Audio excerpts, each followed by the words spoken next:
Muy buenas tardes. Con el permiso de la diputada presidenta María Isabel Sánchez Holguín y de la mesa directiva, compañeras y compañeros diputados, medios de comunicación, ciudadanas y ciudadanos que nos siguen desde las diferentes plataformas digitales y muy especialmente a quienes de corazón hoy me acompañan. Desde hace muchos años hemos tenido conocimiento de actos de violencia física,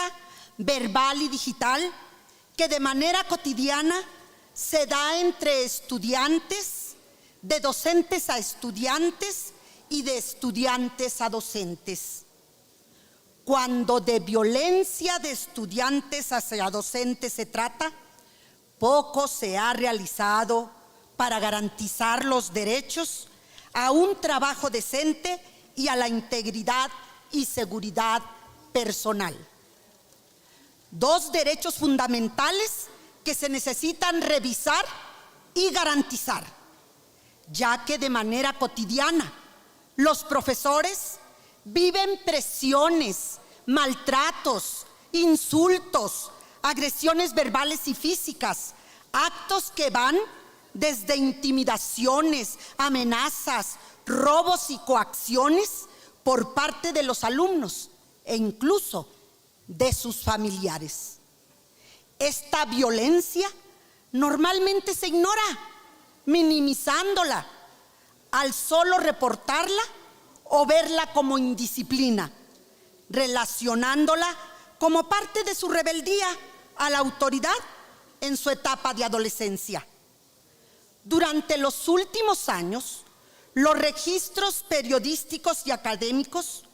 nos dan cuenta de que la violencia hacia los docentes ha escalado de tal manera que va desde insultos hasta asesinatos, y no exageramos. Ejemplo de esto son los casos que se dieron en el municipio de Chimalhuacán, donde un alumno de secundaria agredió con un cuchillo a su maestra solo porque le exigió que llevara la tarea. O el de la maestra de preescolar que fue agredida, amenazada con un arma y humillada por la madre y padre de un niño en el municipio de Cuautitlán Izcalli. Para erradicar la violencia en las escuelas, la Secretaría de Educación Pública elaboró el documento Entornos Escolares Seguros en Escuelas de Educación Básica, en el que se plantean acciones como la aplicación de diversos protocolos que describen las medidas de prevención, detección, atención, canalización y denuncia en los casos de ingreso de objetos, sustancias prohibidas y de situaciones de riesgos en la escuela o en la cercanía de ella, manejo de crisis en contextos de emergencia y en casos de violencia. En nuestra entidad, el Consejo para la Convivencia Escolar, al respecto,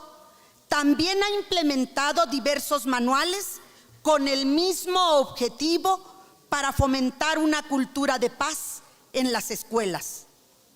Aplaudimos el que ambas instituciones hayan priorizado el garantizar los derechos de las niñas, niños y adolescentes y el interés superior de la niñez. Sin embargo, al referir entornos escolares seguros en las escuelas de educación básica, es indispensable también garantizar los derechos de las y los maestros, directivos y el personal de apoyo y asistencia a la educación. Es fundamental ver, observar y tratar equitativamente a todos los integrantes de la comunidad educativa para que exista un equilibrio en la aplicación y ejercicio de los derechos fundamentales de trabajadores de la educación y alumnado. Para ello, existe un marco jurídico internacional, nacional y estatal que reconoce el derecho al trabajo decente, para laborar en condiciones equitativas y satisfactorias, de contar con recursos legales y mecanismos de defensa adecuados y oportunos contra actos que violen sus derechos fundamentales. De igual manera, reconoce el derecho a la integridad y seguridad personal, que es fundamental en todo ser humano, ya que implica el goce y la preservación de sus dimensiones físicas, psíquicas y morales, con la finalidad de evitar que una persona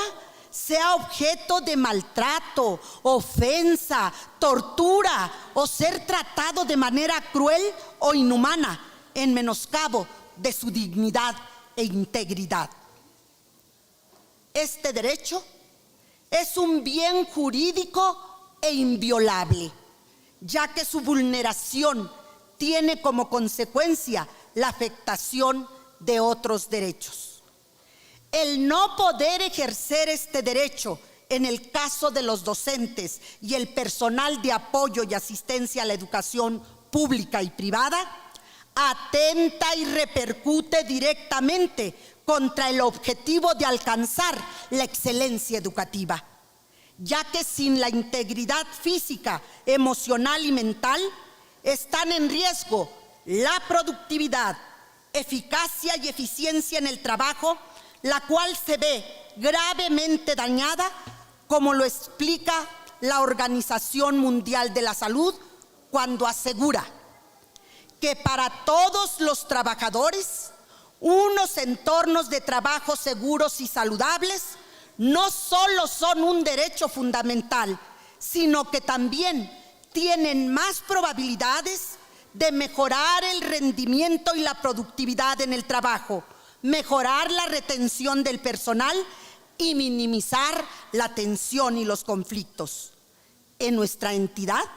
la Constitución Política del Estado Libre y Soberano de México, en el artículo 5 y en el artículo 94 de la Ley de Educación del Estado de México, reconoce que las maestras y los maestros son agentes fundamentales del proceso educativo y por tanto se reconoce su contribución a la transformación social, por lo que, considerando que la profesión docente y el personal de apoyo y asistencia a la educación pública y privada, al ser los responsables de aplicar los protocolos emitidos por las autoridades educativas y al estar obligados por lo que establece el artículo 89, párrafo tercero de la Ley de Educación, de los cuales tengan conocimiento,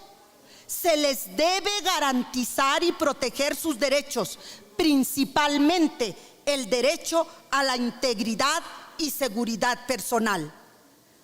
Ante esta obligación,